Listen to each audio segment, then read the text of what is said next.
فرشتوں، میرے حبیب کو مشرق سے مغرب، شمال سے جنوب، سارے کائنات کے لوگوں کو، جانوروں کو، سب کو میرے حبیب کا دیدار کرا دو اور بتا دو کہ آج کے بعد قیامت تک جب تک چاند اور سورج رہے گا نبی کی حکومت رہے۔ اللہ کے نبی صلی اللہ علیہ وسلم سب کے لیے رحمت بن کر تشریف لائے، بے شک بے شک، اپنوں کے لیے، غیروں کے لیے، بلکہ سارے جہان کے لیے۔ اب جہان میں جتنے بھی ہیں سبھی کے سبھی اس میں شامل ہو گئے۔ 1500 سال پہلے حضور علیہ السلام کی آمد سے قبل جب ہم مکہ کے حالات کا تاریخی حوالے سے تاریخ کے پنوں کو پلٹتے ہیں اور مکہ جہاں پر ہر طرف پہاڑ ہی پہاڑ ہے، پتھر ہی پتھر ہے، وہاں کے معاشی حالات کیا تھے، وہاں کے تہذیبی اور تمدنی حالات کیا تھے، وہاں کے رہن سہن کا طریقہ کیا تھا، تاریخ کے حوالے سے یہ پتہ چلتا ہے کہ جس طرح سے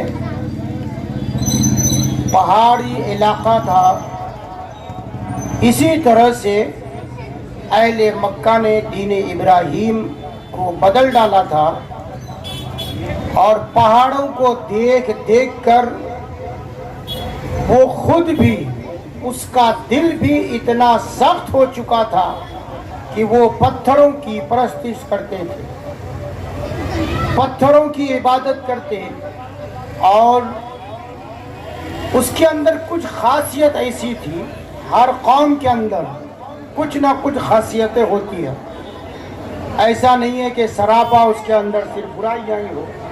اہل عرب کی خصوصیات میں سے کچھ خصوصیات یہ ہے کہ وہ جو وعدہ کرتے تھے اس کا وفا کرتے تھے۔ دوسری خصوصیت یہ تھی کہ جب کوئی پناہ مانگتا تھا تو اسے وہ پناہ دیتے تھے۔ تیسری خصوصیت یہ تھی مہمانوں کی میزبانی بہت کرتے تھے، اور بھی دیگر خصوصیات ہیں، مگر ان خصوصیات کے ساتھ ساتھ جو سب سے برا اور بڑا عیب تھا وہ یہ تھا کہ گناہ کو گناہ نہ سمجھنا۔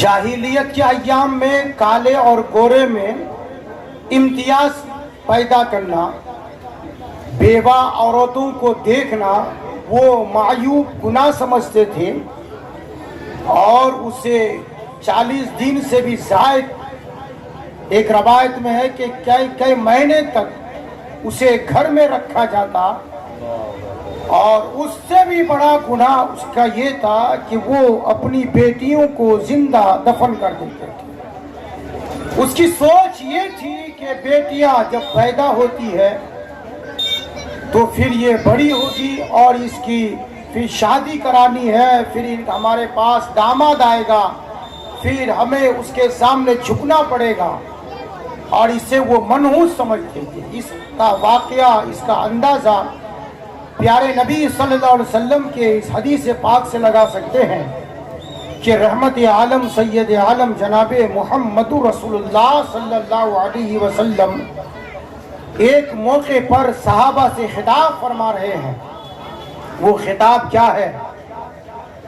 وہ خطاب یہ تھا کہ اے صحابیو، اللہ نے مجھے تم پر رحمت للعالمین بنا کر بھیجا، سارے جہان کے لیے۔ میں یہ دیکھ رہا ہوں کہ اے صحابیو، ایسا بھی دور گزرا ہے کہ تم جہالت کے اندھیرے، گھٹا ٹوپ اندھیرے میں اپنی زندگی کو گزار رہے تھے۔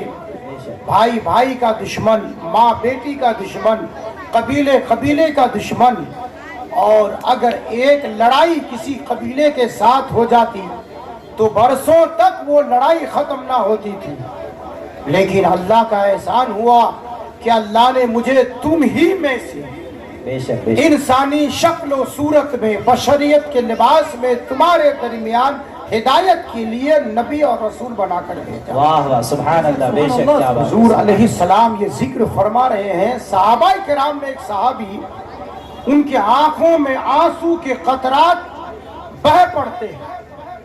پیارے نبی صلی اللہ علیہ وسلم کی نگاہ جب اس صحابی پر پڑی تو میرے آقا نے ارشاد فرمایا کہ اے صحابی، میں یہ دیکھ رہا ہوں کہ تمہارے آنکھوں میں آنسو کے قطرات امٹ امٹ کر بہہ رہے ہیں، کیا وجہ ہے؟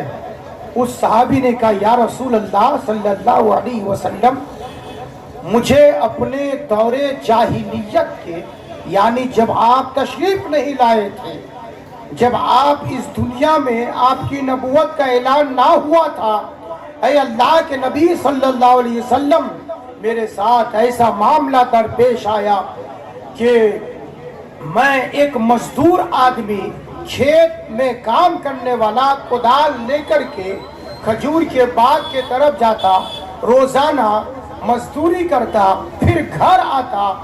ایک دن ایسا ہوا یا رسول اللہ علیہ الصلاۃ والتسلیم کہ میں نے دیکھا کہ میری بیوی حاملہ ہے، اور یہاں تک کہ مدت حمل تک وہ پہنچی۔ جب میں کدال لے کر کے حسب معمول اپنے گھر سے باہر نکلا تو اپنی بیوی کو کہا کہ اگر میری غیر موجودگی میں لڑکا پیدا ہو جائے تو تم انہیں میرے آنے تک انتظار کرنا، اور اگر لڑکی پیدا ہو جائے تو میرے آنے سے پہلے اسے تم دفن کر دینا، ٹھکانے لگا دینا۔ اللہ اکبر کبیرہ۔ دوستو، وہ صحابی رسول حضور کی بارگاہ میں اپنا واقعہ یوں بیان کر رہے ہیں کہ میں اس دن جب واپس لوٹ آیا، اتفاقاً ایسا ہوا کہ میرے گھر میں ایک بچی کا جنم ہوا تھا۔ ماں تو ماں ہوتی ہے، انہوں نے بچی کے حسن و جمال کو دیکھ کر فریفتہ ہو گئی اور اسے کسی طرح سے چھپا کر رکھی، اور انہوں نے مجھ سے یہ کہا کہ لڑکی کا جنم ہوا تھا، ہم نے اسے جو ایک وادی ہے جہاں پر زندہ بچیوں کو دفن کیا جاتا تھا، اہل عرب وہاں پر بچیوں کو زندہ دفن کرتے تھے، آج بھی وہ جگہ موجود ہے بطور نشانی۔ وہاں پر اہل عرب نے، سعودی حکومت نے وہاں پر بورڈ لگا دیا ہے کہ ایام جاہلیت میں بچیوں کو یہاں زندہ دفن کیا جاتا تھا۔ وہ صاحب رسول عرض کرتے ہیں یا رسول اللہ صلی اللہ علیہ وآلہ وسلم، جب میری بیوی نے مجھ سے جھوٹ کہا، میں نے اپنے ذہن اور دماغ سے بچی کا خیال نکال دیا۔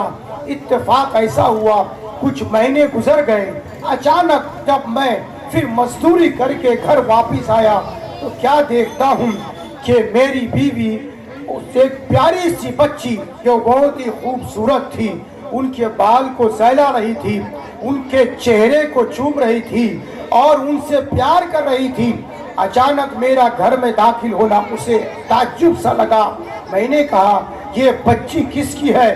تم نے اس بچی سے پیار کرنا ہے، اس بچی کے بالوں کو سہلانا ہے، میں یہ دیکھ رہا ہوں کہ تم اس طرح سے محبت کر رہی ہو، ایسا لگتا ہے کہ تمہاری خود کی بیٹی ہو۔ تو میری بیوی نے کہا ہاں میں نے آپ سے چھپا کے رکھی تھی، کیونکہ میں ماں ہوں، مجھ سے یہ برداشت نہ ہو سکے گا کہ میں اپنی پیاری سی بیٹی کو زندہ دفن کر دوں۔ اللہ اکبر کبیرہ۔ وہ صحابہ رسول یہ کہتے ہوئے روتے ہیں یا رسول اللہ، میرا دل اتنا پتھر کا ہو چکا تھا، پتھروں کی پوجا کرتے کرتے میرا دل بھی پتھر ہو چکا تھا۔ میں نے اپنی بیٹی کے بالوں کو پکڑا اور اس وادی کے طرف گھسیٹتا ہوا لے کر کے گیا جہاں بچیوں کو زندہ دفن کیا جاتا تھا۔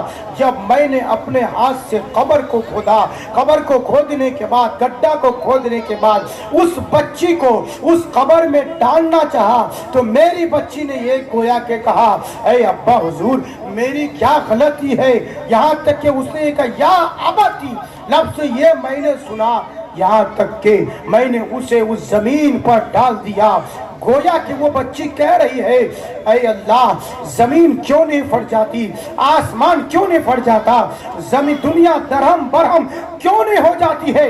یا رسول اللہ میں نے اپنی بچی کو اسے زمین کے اندر کر دیا, گویا اس کی دعا عرش الہی سے لگ کر کے رب کی بارگاہ میں قبول ہوتی ہے. یا رسول اللہ اللہ نے آپ کو اسی لیے رحمت للعالمین بنا کر نعرے تکبیر, نعرے رسالت, جشن میلاد مصطفیٰ, علماء اہل سنت, گلشن نعیمیہ کمیٹی, نعرے تکبیر. آپ اندازہ لگا سکتے ہیں کہ اس واقعہ کو سن کر ہمارے اور آپ کے پیارے نبی رحمت عالم بے کسوں کے کس بے بسوں کے بس جو اپنی امت سے حد سے زیادہ پیار کرتے ہیں, میرے ربی کے آنکھوں میں آنسو آ گیا. ایک صحابی نے کہا اے صحابی تو نے میرے نبی کو رلا دیا ہے. اللہ اکبر کبیرہ. میرے آقا نے ارشاد فرمایا ان سے کچھ نہ کہنا, اے صحابی اس واقعہ کو پھر سے تم بیان کرو. دوستو وہ نبی ہے جب اس دنیا میں تشریف لائے اللہ تبارک و تعالیٰ نے یہ خصوصیات عطا فرمایا کہ جب حضرت عبداللہ رضی اللہ تعالیٰ عنہ کے پشت مبارک سے اس نور مبارک کو, حضور کے نور مبارک کو حضرت آمنہ رضی اللہ تعالیٰ عنہ کے بطن کے طرف منتقل کیا, وہ رات تھی.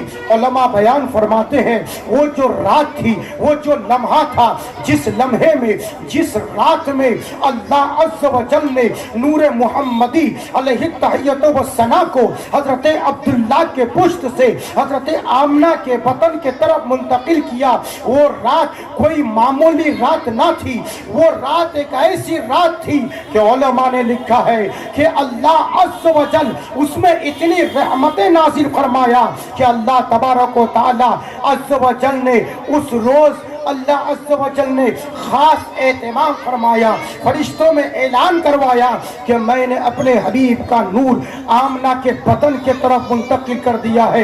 علماء بیان فرماتے ہیں اس لمحے کے بارے میں, اس رات کے بارے میں کہ وہ رات اور لمحہ شب قدر سے بھی افضل ہے.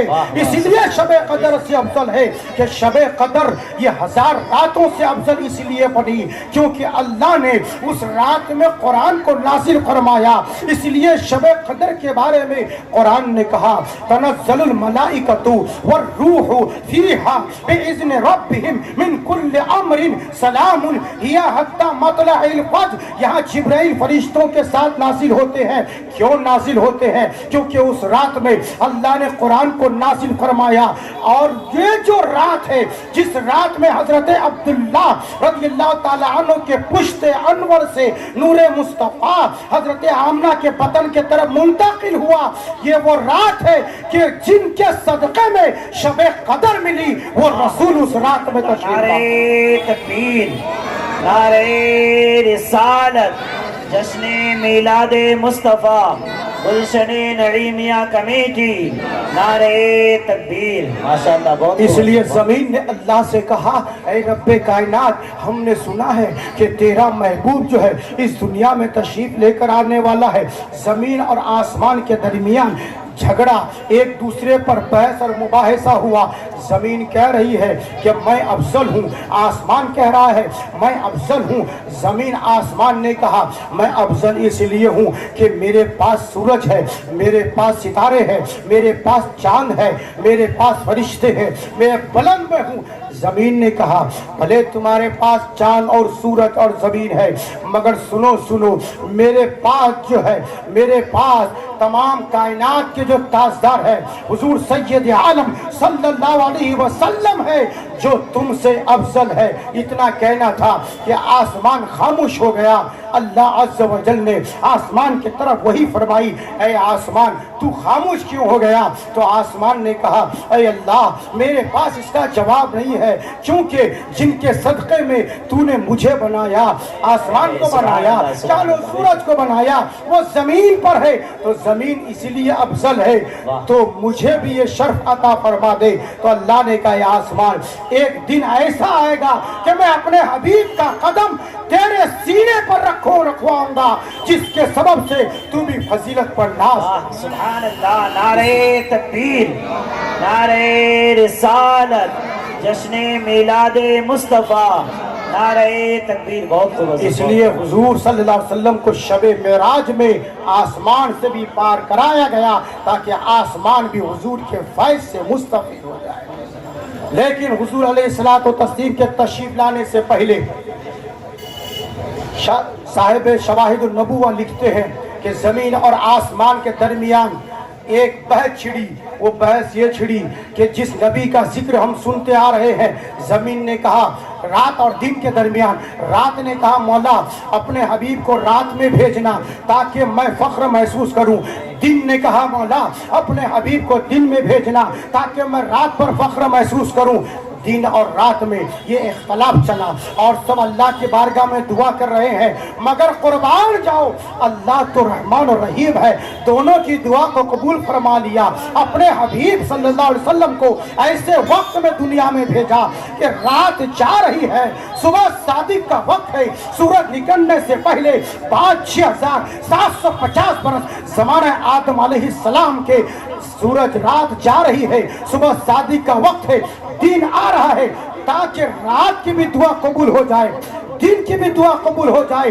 اللہ نے اپنے حبیب کو ایسے وقت میں بھیجا کہ رات بھی فضیلت والی ہو گئی، دن بھی فضیلت والی۔ واہ واہ، سبحان اللہ سبحان اللہ، بہت خوب ماشاء جب میرے آقا صلی اللہ علیہ وسلم صبح صادق کے وقت تشریف لے کر آئے، اللہ تبارک و تعالیٰ نے تمام چرند اور پرندوں کو حکم دیا، مشرق کے چرند اور پرندوں کو حکم دیا، اور وہ بے زبان چرند اور پرندے جو کبھی بات نہیں کر سکتے ہیں، اللہ تبارک و تعالیٰ نے انہیں گویائی عطا فرمایا، انہیں بولنے کی طاقت عطا فرمائی، اور ارشاد فرمایا کہ اے مشرق کے پرندوں مغرب کے پرندوں کو خوشخبری سنا دو، اے شمال کے پرندوں جنوب کے پرندوں کو خوشخبری سنا دو کہ میں نے اپنے حبیب کو دنیا میں بھیج دیا ہے۔ دوستو اللہ تبارک و تعالیٰ نے اسی رات میں اپنے حبیب کریم صلی اللہ علیہ وسلم کی آمد کی رات میں تمام چوپائیوں کو گویائی عطا فرمائی، بولنے کی طاقت عطا فرمائی، اور جبرائیل کو حکم دیا کہ اے جبرائیل جاؤ جاؤ، آج صبح صادق کا وقت ہے، میں نے اپنے محبوب کو بھیجا ہے، اب محبوب کریم رؤوف الرحیم کا میلاد تمہیں کس طرح منانا ہے، اس کی خوشی کس طرح منانا ہے، دیکھو جاؤ جنت سے 3 جھنڈا لے کر کے جاؤ، ایک جھنڈا کو مشرق میں گاڑ دو، دوسرے جھنڈا کو مغرب میں گاڑ دو، تیسرے جھنڈے کو کعبے کے چھت پر گاڑ دو۔ نعرہ تکبیر، نعرہ رسالت، جشن میلاد مصطفیٰ، نعرہ حیدری، نعرہ تکبیر۔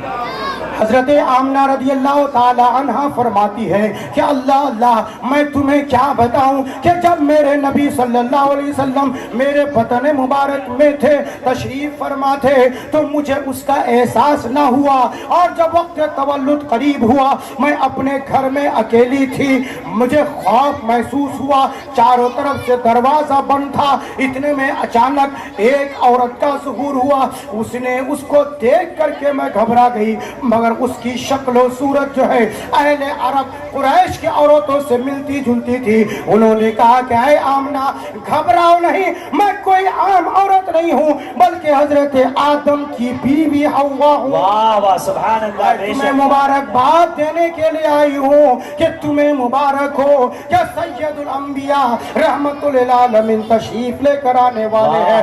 اتنے میں دوسری عورت حاضر ہوتی ہے، وہ بھی قریش کی عورتوں کی طرح قد و قامت میں لمبی تھی، ہائٹ والی تھی۔ انہوں نے کہا کہ اے آمنہ تمہیں مبارک ہو کہ میں کوئی عام عورت نہیں ہوں بلکہ حضرت عیسیٰ بن عیسیٰ کی ماں حضرت مریم ہوں۔ میں تمہیں مبارکباد پیش کر رہی ہوں کہ اللہ تبارک و تعالیٰ نے اپنے حبیب کو بھیجنا ہے۔ اتنے میں تیسری عورت آتی ہے اور کہتے آمنہ تمہیں مبارک ہو، میں